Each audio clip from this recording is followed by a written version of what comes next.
Leave and লাভ পর্ব 59। এই পর্বে দেখা যায় অর্ণা মনে মনে সারাদিন এতটাই আদিত্যকে ভেবেছে যে সেই ড্রেসটা যেটা পরে আদিত্যর সঙ্গে দেখা করতে গিয়েছিল সেই ড্রেসটা বাড়িতে এসে আর কাছে না। সেটাকে বারে বারে জড়িয়ে ধরতে থাকে, কারণ তার মনে হয় এটাকে জড়িয়ে ধরার মাধ্যমেই সে যেন আদিত্যকে অনুভব করছে। এটা যখন মেসেঞ্জারে আদিত্যকে লেখে, আদিত্য তখন উত্তর দেয় যে যদি আমি তোমাকে সত্যিই সেভাবে আদর করতাম তাহলে তুমি জামাটা কি করতে? তখন অর্ণা বলে, তাহলে তো আমি জামাটাকে সারাদিনই পরে থাকতাম, কোনোদিনই আর গা থেকে খুলতাম না। সত্যি আদিত্য, তোমাকে আমি এতটাই ভালোবাসি যে এই পাগলামিগুলো মনে হচ্ছে পাগলামি, কিন্তু এই পাগলামিগুলো করতে আমার বেশ ভালো লাগছে। সব সময় মনে হচ্ছে আমার আদিত্য আমার সঙ্গে আছে। আদিত্য তখন বলে, একটু বাস্তবে আসার চেষ্টা করো অর্ণা, কারণ তুমি সবসময় যদি এভাবে ভাবতে থাকো বাড়ির লোকজন বুঝে যাবে। অর্ণা তখন বলে, বুঝতে পারবে না, কারণ বাড়ির লোক কেউ আমার মনের হদিশ রাখে না। আমার যে বর শুভঙ্কর, সেই আমাকে নিয়ে ভাবে না। সে আমার সাথে থেকে শুয়ে কিছুই বুঝতে পারে না।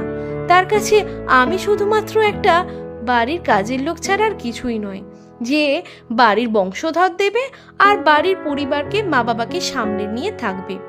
আমার মনের হদিশ সে রাখতেই চায় না, আমার মনের কথা বুঝতেই পারে না। যদি সত্যি সেরকম বুঝতো তাহলে আজ হয়তো আমার সাথে ভালো ভালো কথা বলতো। এত কষ্টকর কথা বলে আমায় কি কষ্ট দিতে পারতো? সত্যি আমি তাকে ভালোবাসতে চেয়েছি, বিয়ের পর থেকে আমার সমস্ত ভালোবাসা তাকে উজাড় করে দিতে চেয়েছি, কিন্তু সে সেই ভালোবাসার যোগ্য নয়। তাকে আমি যতই ভালোবাসি না কেন, সে আমাকে সেইভাবে ভাবেইনি, কখনো আমার কাছে নিজে থেকে আসতেই চায়নি। সব সময় তার মেল ইগোই জিতে গেছে। আমাকে সব সময় পরাজয় স্বীকার করতে হয়েছে। আমি পরাজয় স্বীকার করেছি, তবুও আমি তার কাছে প্রিয় পাত্র হতে পারিনি। তাই জন্য আমি চেষ্টা করছি আর কোনোদিনই তার প্রিয়পাত্র হব না। আমার জীবনে তুমি আছো, আমার মনে তুমি আছো আদিত্য, আমার সত্যি আর কিছু লাগবে না। আমি এগুলো নিয়ে বেশ খুশি আছি। তুমি শুধু সারা জীবন হাসি হয়ে খুশি হয়ে আমার ঠোঁটে থেকো, আর এই লিপ বামটা আমার সাথে থাকলে আমি সত্যিই সারাদিন খুব খুশি থাকবো আদিত্য। আদিত্যকে অর্ণা এই কথাগুলো বলতে থাকে এবং আদিত্য এই কথাগুলো শুনে বেশ ইমোশনাল হয়ে যায়, দু চোখ ভরে আসে জলে। তার মনে হয় অর্ণা তাকে কতটা ভালোবাসে। সত্যি কতটা ভালোবাসলে একটা মানুষ এই কথাগুলো ভাবতে পারে।